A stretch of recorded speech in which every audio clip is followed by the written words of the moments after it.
Welcome to the Quotivation Podcast. Together, we will unlock inspiration, one quote at a time.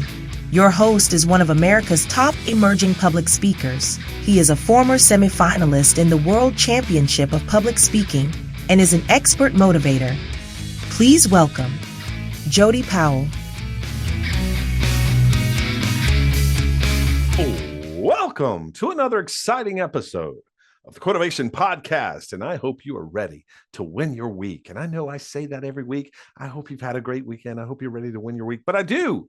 And I got to tell you, we got to hear it every week because guess what, folks? It's a mindset. I don't always do it perfectly.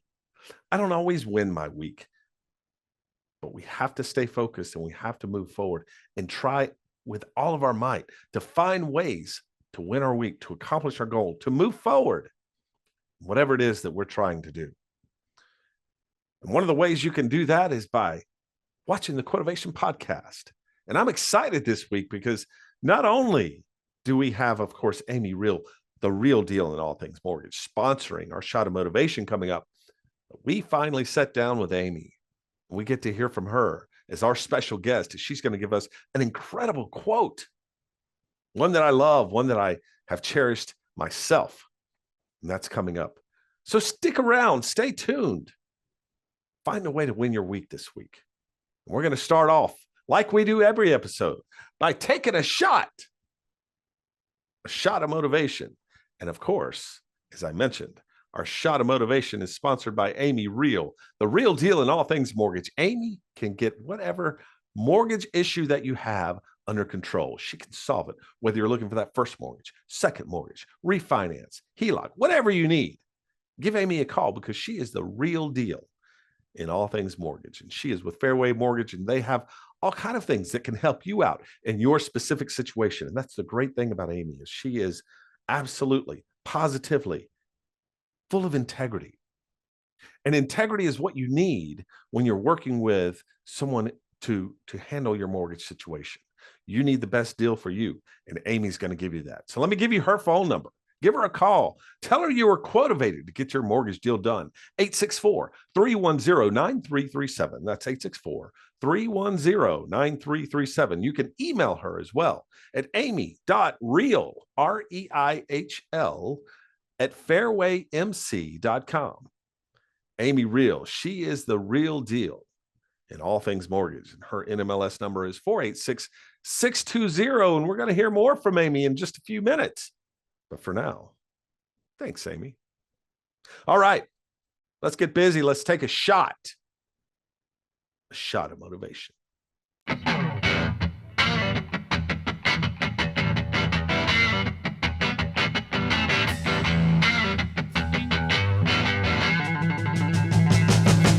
It's time for a shot of motivation, where the vibe's like taking a shot, but the high is pure inspiration. This is a quick, powerful boost of motivation to fire up your spirit. Get ready for a rapid infusion of uplifting stories, impactful quotes, and game-changing ideas. It's the swift, potent dose you need to amp up your game and win your week. It's a shot of motivation.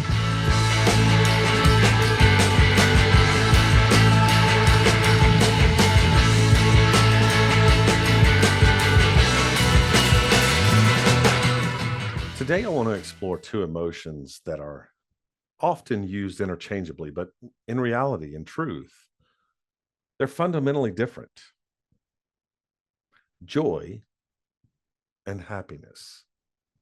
Happiness is something we're very familiar with. It's that feeling of pleasure that we get when things go our way.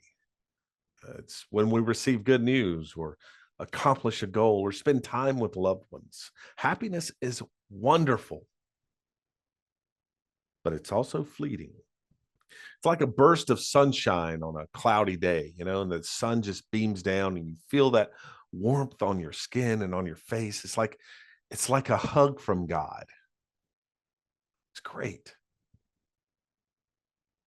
But that sunshine breaking through on a cloudy day is short-lived. See, happiness is dependent on external circumstances. And when those circumstances change, happiness can vanish just as quickly as it came.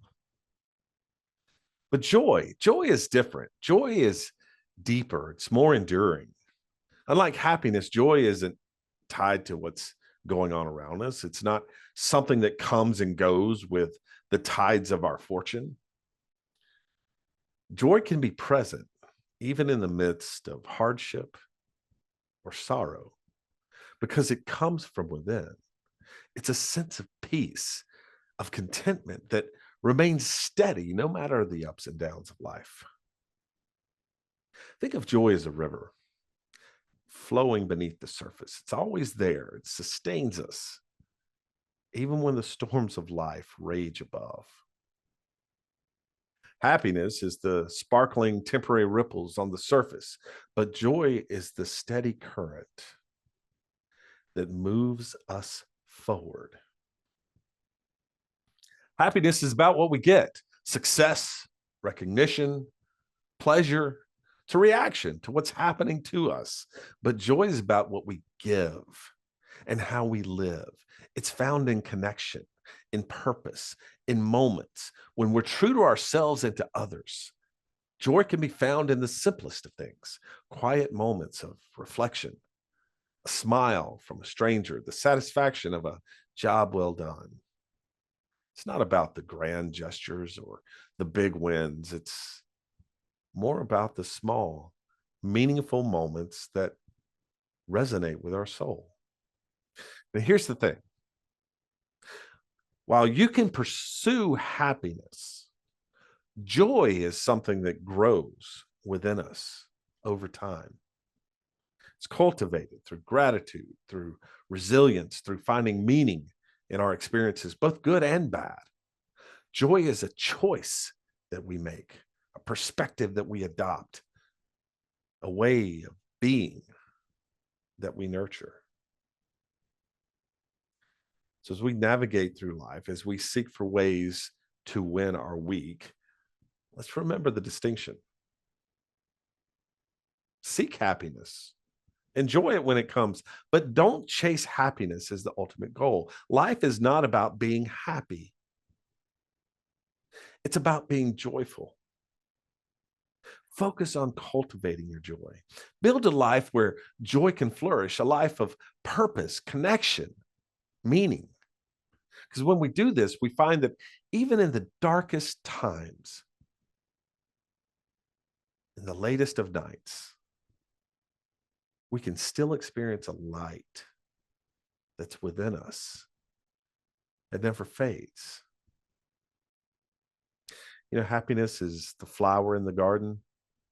If the conditions are right, the flower will bloom and be pretty and smell nice, but the soil has to be rich in nutrients. The weather must be consistently accommodating, and the weeds can't grow up around it and choke it out.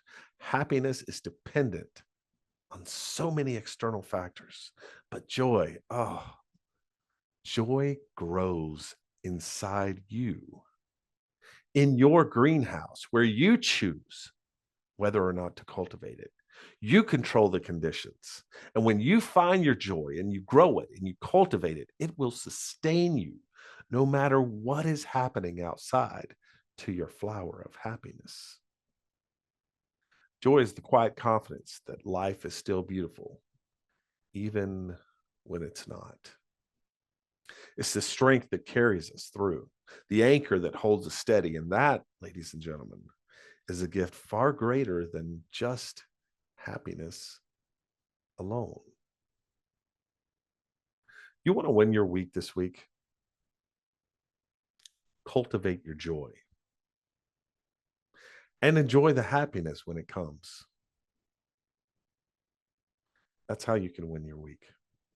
And that's your shot of motivation. I want to thank Amy Reihl, the real deal in all things mortgage, for sponsoring this week's Shot of Motivation. This has been a shot of motivation from America's leading emerging speaker, Jody Powell. We hope it helps you win your week. All right, let's get to our special guest this week. Amy Reihl is a professional mortgage loan advisor with over 26 years in financial experience. She is gifted in helping people make home ownership a reality and therefore build generational wealth. She's been a friend of the Quotivation Podcast since the inception of the show and has continued to sponsor our Shot of Motivation segment every week. Amy's a longtime friend of mine and one of the most genuine people I know. Please welcome to the Quotivation Podcast, the real deal in all things mortgage, Amy Reihl. Amy, how are you? I'm great, Jody. Thank you so much for having me. Thank you for being here. I'm so excited to chat with you. Of course, I always love chatting with Amy. She is, like I said, she's been a friend of mine for a very long time. We've had the opportunity to work together in many different places, and now working together on this, it's just been a thrill. So, Amy, tell me a little bit about yourself and tell us a little bit about what you're doing now. So I am a professional mortgage loan advisor, and I get to help people make home ownership a reality. Real life, every day. I love it. So my passion is especially helping those first-time home buyers, things like that, because they are really appreciative of what you do for them and, making their dream come true. It's got to be such a fulfilling thing to see just someone who is just starting out, getting ready to kind of launch into that phase of life where they're going from, they're kind of growing up, so to speak, and they're able to finally accomplish just a dream of home ownership. Tell me about the fulfillment of that. How does that make you feel to help somebody just hand them the keys to say, here you go, welcome to your home? It's amazing. And I so enjoy helping people. That's my mission, I think, in life anyway. And this has been such a blessing, seeing these families and, knowing that you make a difference in their life. It's powerful. And the difference that you make is not only, I think anybody can, well, not anybody, but a lot of people can buy a house. I mean, that there's a process to go through. You get qualified, if, all of that kind of stuff. But then there's just the process of building a home. And really establishing the home, your family, what you're there for, what you want to accomplish in life. And so it's just an incredible point in time. I remember my first home, the feeling of walking in the front door and looking around saying, wow, this is all mine, even though the bank owned it. Of course. Right. But just knowing that I have the opportunity now to really create something more than just me. There's the wife, there's now the opportunity for kids, or maybe there's already kids in the situation, and being able to provide just shelter. It's just it's an incredible feeling, and it's so fulfilling. Tell us a little about the deals that you guys have at Fairway. You guys are, I see your Facebook all the time. You're doing all kind of different things. There's the Patriot deal that you have. Tell us a little bit about some of the deals and some of the specials that you have that are helping particular groups of people. Absolutely. So the Patriot, we have VA loans, of course, and I love helping our veterans. Giving back to them is really important to me because my brother's a veteran, so it holds a very special place in my heart. But also we have the Buy Before You Sell program, and that's helping people that are moving into our area here, coming from across the country or up north or wherever. We had one gentleman, we actually helped him save his job. Wow. Because he had to sell his house there before he could buy here. And so it all worked out, and it was a beautiful transaction. So those are the kind of stories that I like to, keep top of mind and let people know that I actually work with integrity. So, for example, I had a deal this week where I was shopped with a broker, and so they provide a loan estimate that was not as accurate as it should have been. And so the borrower thought that I was charging more, my fees were higher, whatever. And at the end of the day, I explained to her, he's got you in the wrong program. He may give you the best rate or this or that. I said, but this is not the best scenario for you. And so I explained it, and I saved her about $4,800. Wow. Because I changed the program. And so she ended up going with me, and I felt like, I had done my job. Yeah. What's the biggest challenge you think for someone that's looking to buy a home, things like that? People that, everyone knows what an interest rate is, and everyone knows kind of how how it impacts, but what are some of the challenges that people don't understand, and ways that they can be taken advantage of in the mortgage process? That's exactly right. So there are a lot of fees out there that, some lenders charge or some brokers charge that we don't necessarily have. And so I feel like as long as I'm honest and upfront and show them the difference, where I can save them in the long run, that makes a huge difference over a 30-year loan. Oh yeah. I mean, and you think about it, 30 years, it really, and very few of them go to 30 years unless someone is just buying their dream home and that's where they're going to stay and they're going to be in it for 30 years. But an average mortgage could go 5, 7, 10 years. Right. And that's a huge part of someone's life. And so being able to save them, like you said, $4,800, that's impactful over the course of 10 years. I mean, there's so many things that you have to do when you buy a home that you don't think about. You think, well, I bought my home. Well, now you got to furnish it. Now you got to have a lawnmower for the yard because that's going to grow real fast. There's, all of the things that come into play where it's like, oh, wait a minute, I got to buy this, I got to buy that. And so being able to help someone save money that way is so impactful, and it's so incredible to be able to do that for someone, and let them realize that, oh wow, someone is actually an expert in this and they're looking out for me. And it comes down to one thing: it's integrity. Talk to me about integrity. How important is that to you, and how ingrained in that is to you, and where does that come from for Amy? That's absolutely the case for me. So I feel like if you don't have integrity, and you're only as good as your name. And Mm, so that's very important to me. When somebody hears, oh, Amy's with Fairway, that name is important. mm, And when you're licensed professional, that is on the line every day and yeah, every decision you make. So it's important to me. And, just like I've always heard, you treat others how you want to be treated. And so I go a little step further. I want to treat everybody like I would treat my mom. yeah, And, that's just how I roll. yeah. And is that your source of integrity? Does it come from mom? Yes, Yeah. absolutely. Tell us about mom. She's a retired nurse. She Mm, was 40-year nurse wow. and retired at 62. And so she is a huge part of my life, and a mentor, I guess, and kind of I saw her work, her whole life. And she was always a hard worker. And I'm thankful that she instilled that in me, Yeah. to become um, accountable, and I don't know, but she's amazing. Moms are so special, and we can't. It's hard to put into words what moms do for us. Absolutely. And yeah, your mom is a sweet, sweet lady. It's fantastic that, and it's important, I think, for people to be able to find that inspiration and mentor, whether it's from mom, dad, whoever it is that's in their life, that pours positivity into them. And I mean, I think if you don't have that, if people don't have that in their life, if there's no one there pouring the positivity into you, then man, go find someone that will, because it's incredible. You got to have at least that one support person that's gonna not only pour the positivity and build you up, but it's also gonna be your guardrails and come to you and say, hey, you're getting off track here. You need to pull it back. Pull it back. That's a bad decision. You need to pull it back into the right lane here. So yeah, moms are great about that, but it's so important to have somebody in your life to do that, and help you win your week.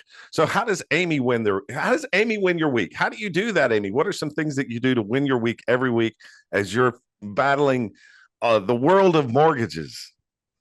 Absolutely. So part of my Sunday routine to reset is listening to the Quotivation Podcast. Honestly, it helps me to focus on mental health, pouring into myself, because I'm a single mom. Mm. It's tough out here. And so part of my reset is listening to the Quotivation Podcast. And I also listen to a church service. So those are my two things that I do every week. And it Well, really helps. Well, you're sweet for saying that. I appreciate that, and what we do is it's so nice to hear back that it actually helps. It's Absolutely. powerful. I appreciate that. Amy, let's dive in. Let's talk about your quote, because this can go so deep. And I love the quote. It's one of my favorites. So if you would you tell us the quote, where it came from, and why it's impactful for you? Absolutely. So it's Jeremiah 29:11. For I know the plans I have for you, declares the Lord, plans to prosper you and not to harm you, plans to give you hope and a future. Hmm. So, of course, this is from Jeremiah in the Bible. Mm-hmm.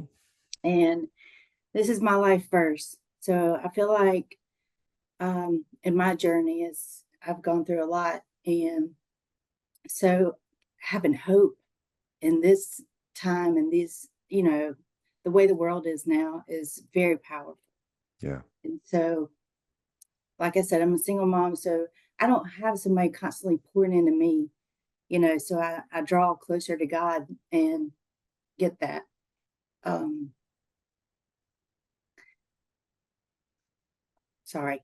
No, that's why it's powerful. I mean, God moves us to so many powerful emotions, and this verse provides that hope. And what I love about this verse, um, is it not only does it talk about the plans that God has declared, but plans to prosper and not to harm, plans to give you hope and a future. And the context of this is really interesting, because I think it ties exactly to where we are today. Jeremiah was writing this as a letter to those who were exiled to Babylon and were conquered and captured. In verse 10, God promises that after 70 years in Babylon, he'll come to the exiles that have been banished there, and fulfill his good promise to bring them back to Jerusalem. And that's great hope. But then it's like, wait, after how many years? 70 years? What? And so there's an element to this of, hey, there's a time where you're going to have to suffer. There's a time where you're going to have to go through things that doesn't feel good. And that's all part of the plan. But there is coming a time that God will redeem you, bring you back to Jerusalem. And then it goes in, of course, into verse 11, which you so eloquently explained there. It just truly is a message of hope. And I think about just kind of where we are today. If you watch the news, if you listen to the national news, or you read the news on the internet or whatever. I almost said read the paper. I don't know if anyone actually know what that is. Not today. Not today. No. Not anyone under my age.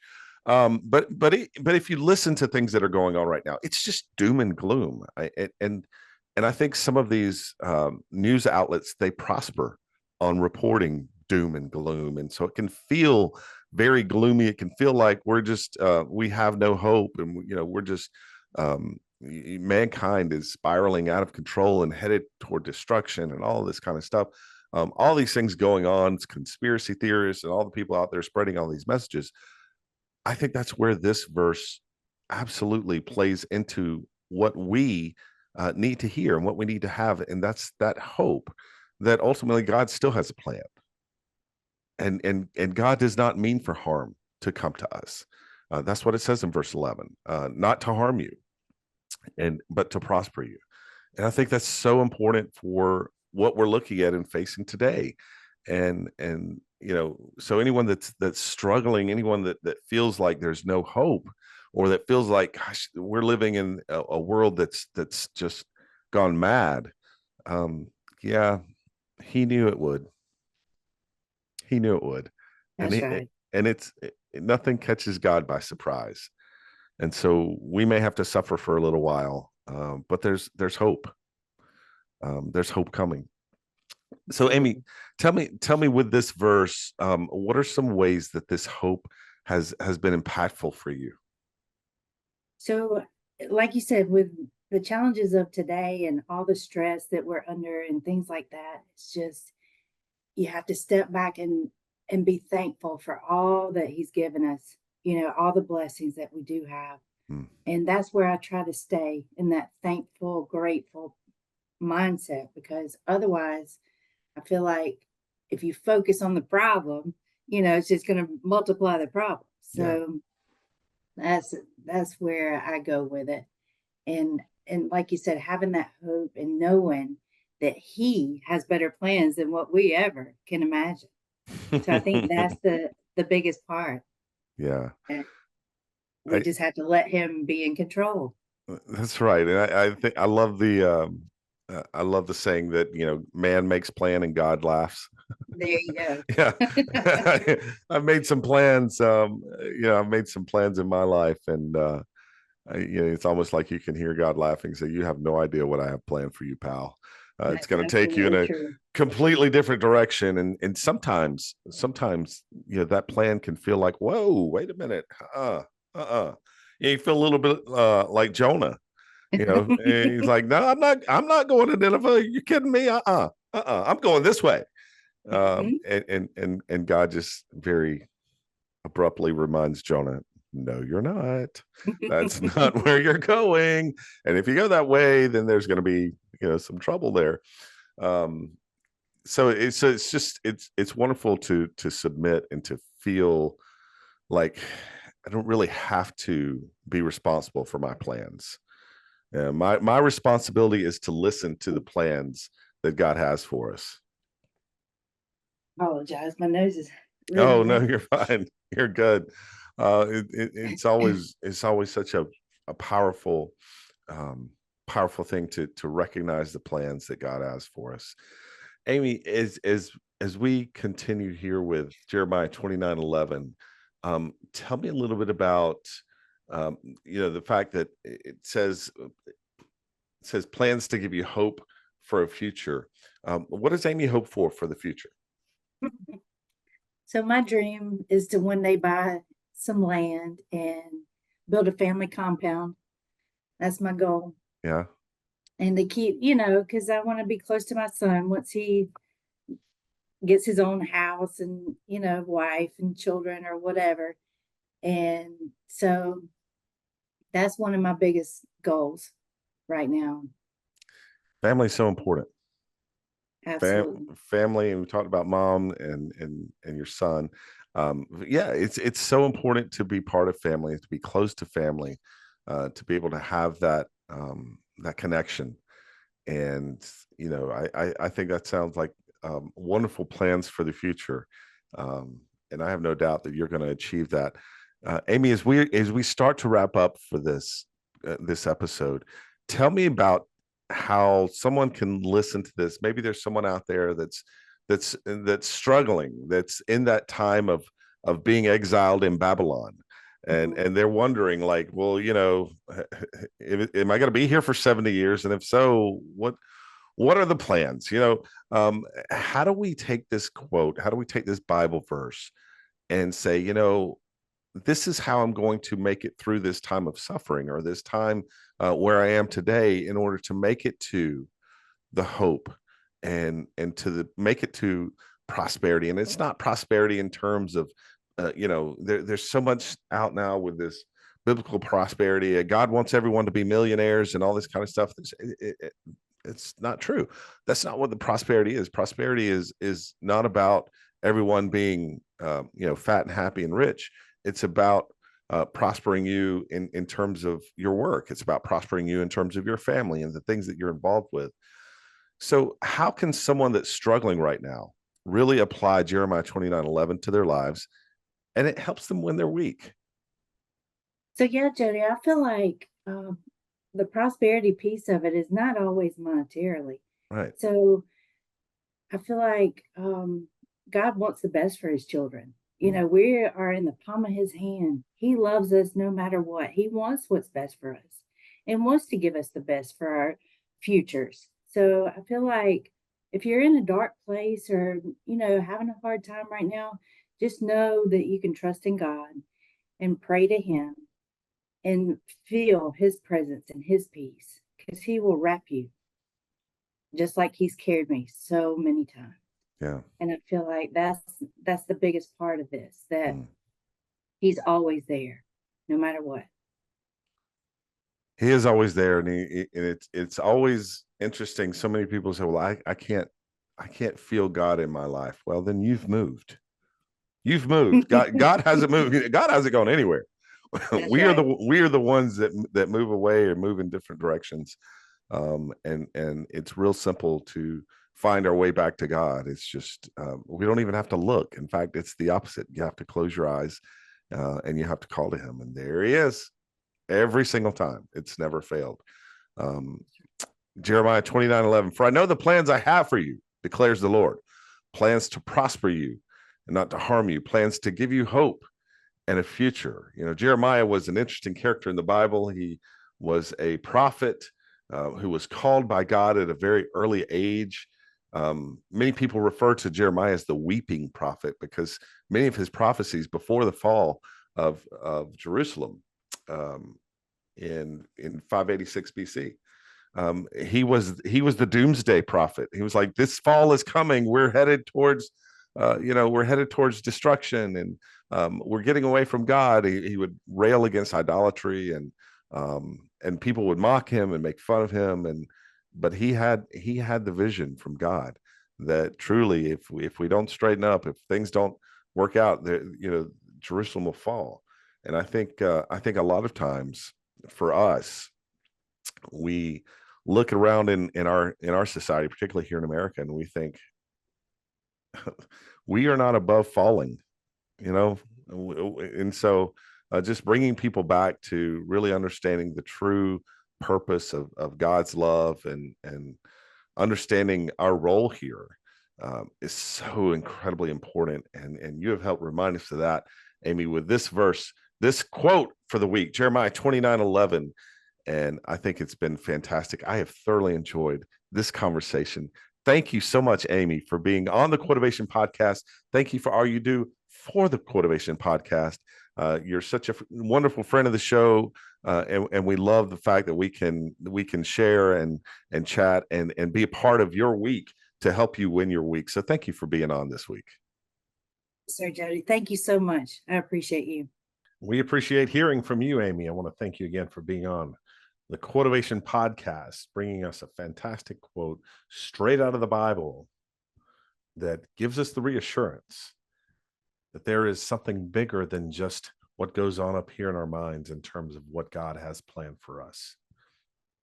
And I hope you can find what God has planned for you as you search to win your week this week. But before you go do that, stick around. We've got just enough time for the last slice of cheesecake.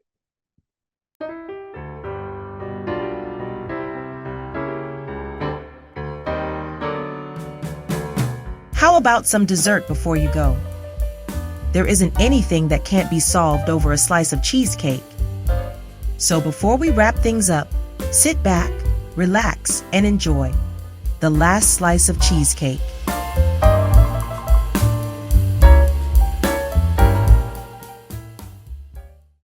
For I know the plans I have for you, declares the Lord.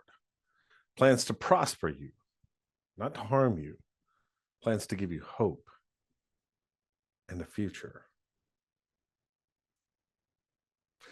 It's interesting when I think about the second part of that verse, it feels like something that we're planning for our lives. It feels like a session where we're mapping out our future, what we want it to look like. Prosperity, having no harm come to me or to my family. Hope, a bright future. These are things that God has promised, in this case, the exiles that are found in Babylon. In the earlier verse 10, I touched on this in our conversation with Amy. God is talking to these exiles in Babylon. It says basically that in 70 years, I will come and bring you home, bring you back to Jerusalem.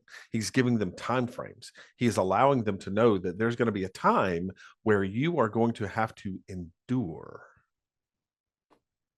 You're going to have to endure your current situation. You're going to have to endure your circumstances. And if you're faithful and you're obedient and you're able to endure these circumstances, the plans that I have for you to prosper, for you not to be harmed, for you to have hope and a future, be brought to fruition.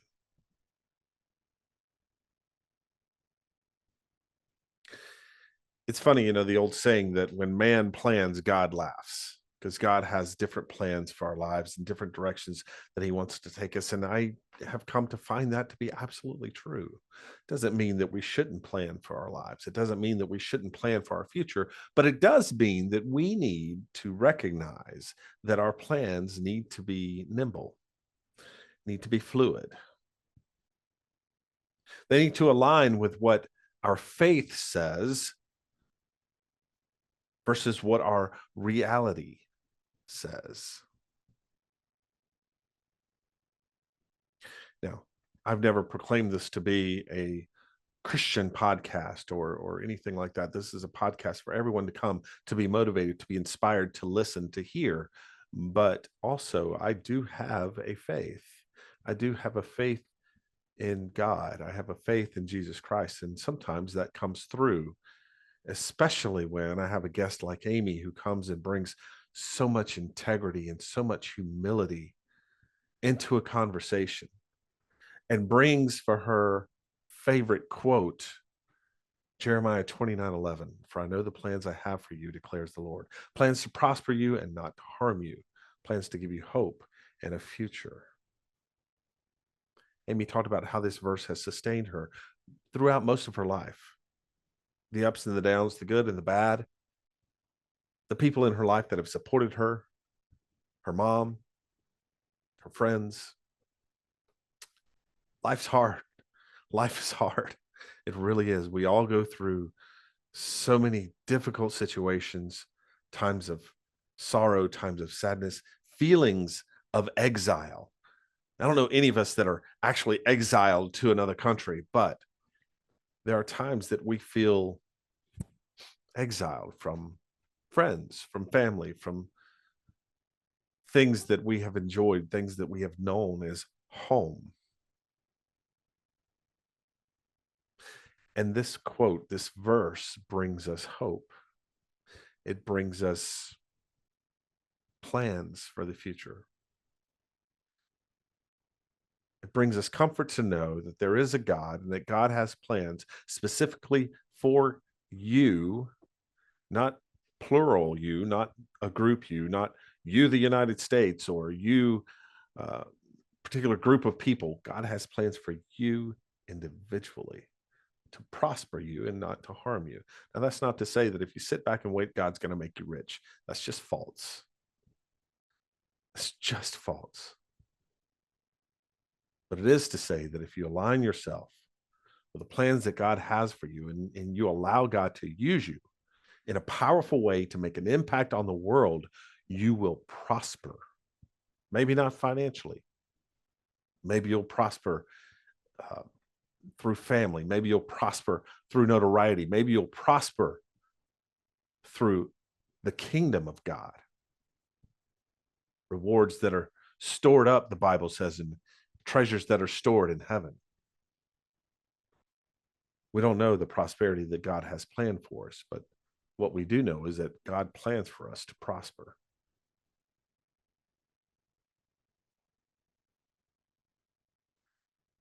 I hope as you go out in this week and you find ways to win your week, you keep in mind that there is a greater plan for your life, and that your specific circumstance right now is not forever now.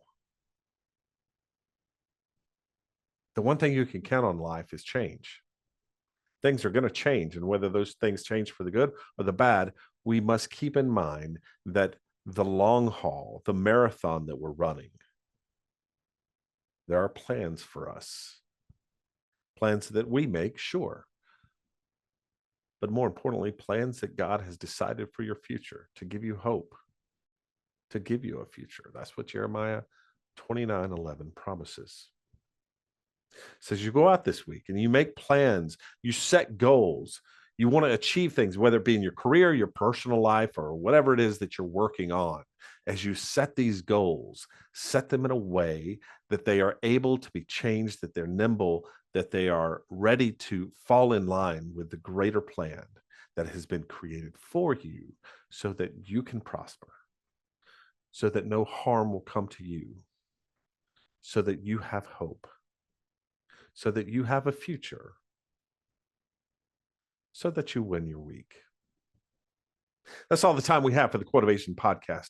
I want to thank Amy Reihl, the real deal in all things mortgage, for being my very special guest, for her unwavering support of the Quotivation Podcast, and for sponsoring this week's Shot of Motivation. And I want to thank you. I want to thank you for listening. Until next time, stay quotivated. You have been listening to the Quotivation Podcast, hosted by America's leading emerging speaker, Jody Powell. If you would like to book Jody to speak at your company, conference, or next event, visit www.jodypowellspeaks.com. You can also email him at Jody, that's Jody, at jodypowellspeaks.com. Thanks for listening. Don't forget to like, share, and subscribe to the Quotivation Podcast. And remember, stay quotivated.